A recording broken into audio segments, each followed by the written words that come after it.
We've all seen this image, right? A million times. It's on postcards, it's in movies. Heck, it's basically the symbol for ancient history itself. But the Great Pyramid of Giza is so much more than just a picture. It's a story that's 4,600 years old. A story of incredible ambition, of human ingenuity, and of a mystery that still captures our imagination. So let's go beyond that postcard view and really uncover the story etched into every single one of its millions of stones. Here it is, standing on the Giza Plateau in Egypt, a silent witness to literally millennia of history. And look, this isn't just any ancient monument, it's the last one standing. You think about the 7 wonders of the ancient world, the Hanging Gardens of Babylon, the Colossus of Rhodes, all gone. The Great Pyramid is the only one that survived, pretty much intact to this very day. Just let that number sink in for a second. 4,600 years. This thing was built around 2600 BC. It's seen the rise and fall of empires we only read about in books. It was already ancient to the ancient Romans. And for 3,800 of those years, nothing built by human hands was taller. Not a thing. From the day it was finished until Lincoln Cathedral was built in England in the 1300s, this was the peak. I mean, think about that reign, nearly 4 millennia at the very top. It's just incredible. So, to really get a grip on this thing, we need to understand the sheer scale of it, and maybe more importantly, what it originally looked like. Because believe me, it's an icon of engineering for a reason. What we see today is really just the skeleton of the original pyramid. You have to imagine it completely covered in highly polished, gleaming white limestone. It would have shone in the sun like a brilliant beacon in the desert. And it stood taller, too, at over 146 meters.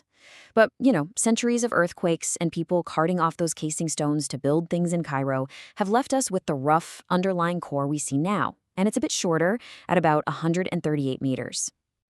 All right, the numbers behind this construction are they're mind-bending. We're talking an estimated 2.3 million blocks of stone, weighing a staggering 6 million tons in total. Now, the main limestone for the core was quarried right there at Giza, which is convenient. But the special stuff?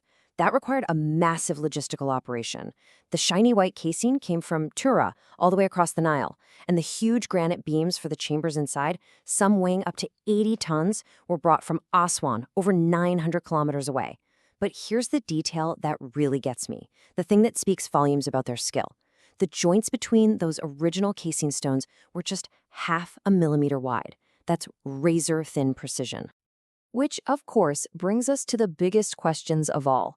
Who was the mastermind behind this monumental project? Why in the world did they build it? And how on earth did they pull it off? It's kind of funny, isn't it? This tiny ivory statue, just a few inches tall, is ironically the only confirmed complete statue we have of the man who built the largest single building of the ancient world, Pharaoh Khufu. He was the king during Egypt's 4th dynasty, and this colossal structure was built to be his final resting place. But for the ancient Egyptians, a tomb was way more than just a burial place. This quote from Khufu's own son, Harjadef, really gets to the heart of it. The house of the dead is for life. The pyramid wasn't just a container for a body, it was seen as a machine for resurrection, an eternal home designed to last forever and make sure the pharaoh had a safe journey to the afterlife. So how was it built? Well, for centuries, the popular story, thanks mostly to Greek historians like Herodotus, was that it was built by slaves. But here's the thing, modern archaeology tells a completely different story. The reality is that it was built by a paid, skilled workforce who were conscripted from all over Egypt. These weren't slaves. They were laborers who lived in a dedicated city built right next to the pyramid, complete with bakeries, barracks, even cemeteries. And this was a highly organized effort, a masterpiece of project management, really. Studies estimate an average workforce of about 13,000 people, which could swell to 40,000 at its peak. We even know from graffiti they left behind that they were split into well-managed crews of 40 men, called a chaza. And they were efficient. Recent experiments have shown that a 4-man team using ancient tools could quarry an average-sized block in about 4 days. This wasn't chaos, this was a civilization at the absolute peak of its power. But the pyramid story didn't just end when that last stone was laid. Oh no.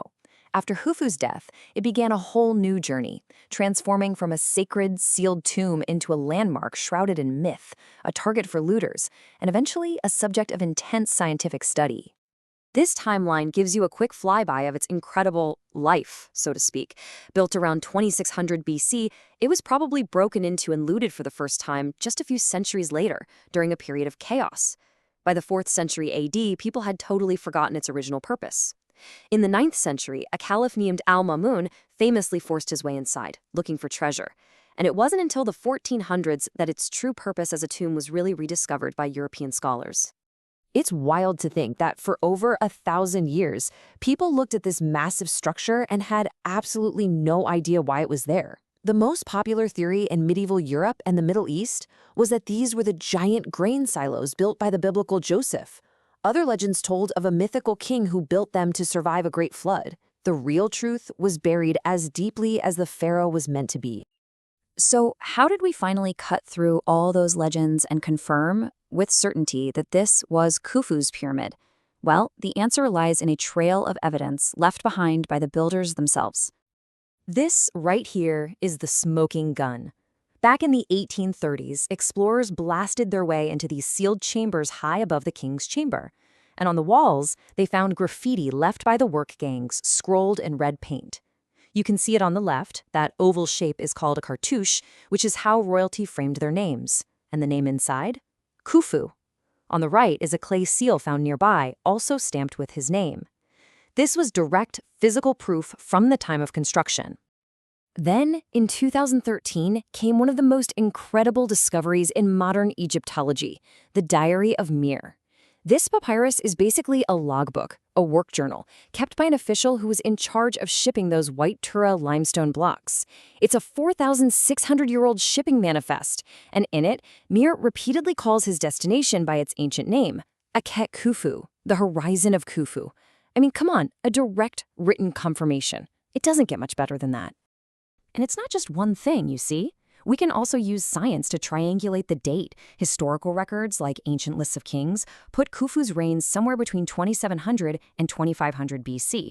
Then, scientists took samples of organic material, like little bits of wood found in the original mortar, and they radiocarbon dated them. And what'd they get? A date range that overlaps perfectly. Multiple lines of inquiry, all pointing to the exact same person and the exact same time period. And get this, the story is still not over. The pyramid is still giving up its secrets. Using this amazing technology called cosmic ray imaging, which lets us see through solid stone, a project called Scan Pyramids recently confirmed the existence of a hidden corridor. It's 9 meters long, located right behind the main entrance. This was just officially announced in 2023. It just goes to show discovery here is still happening right now. And this all brings us to the final, tantalizing question. The Great Pyramid is the most studied ancient monument on Earth by far, and yet we are still finding new sealed-off chambers inside of it. It just makes you wonder. After 4,600 years of standing silently in the desert, what other secrets are still waiting to be discovered?